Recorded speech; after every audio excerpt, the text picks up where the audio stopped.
Have a first-hand account now for you. Let's cross to France 24's James Andre. James, you were embedded with Israel's military. Tell us more.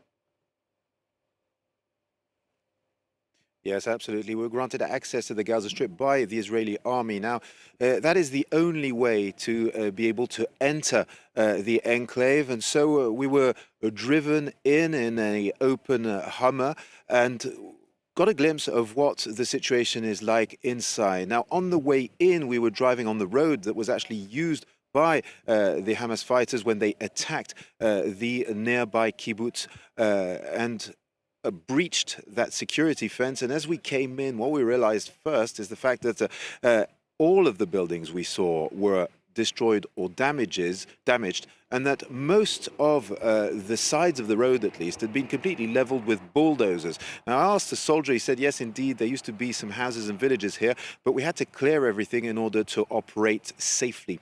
Then we were taken to Salah-Eddin Street, which is the humanitarian corridor that's been set up by the Israeli army, who asks all population in northern Gaza to move, to be displaced to the south. And today, again, they dropped pamphlets. Now, we were kept at a distance. We could not speak to these people, but we did witness the scene of these thousands of people queuing to be screened in two containers where the Israeli soldiers check that they're not carrying weapons, that they're not with Israeli hostages, and then beginning the long walk to the south to try and find a place where they can shelter in what is indeed a gruesome war. Now, we saw children, elderly people. Obviously, this is a difficult scene, and we spoke to Remy, a Franco-Israeli soldier.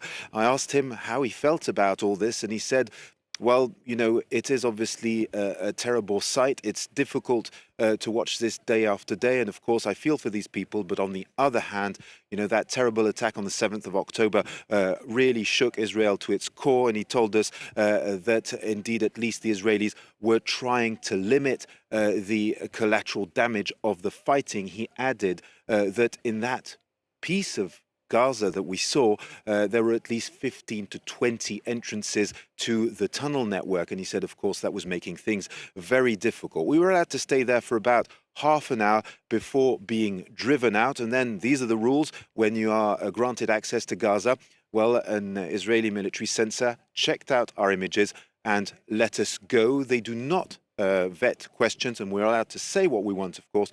But that is how it works at the moment for journalists who want to have a look at what's going on inside Gaza.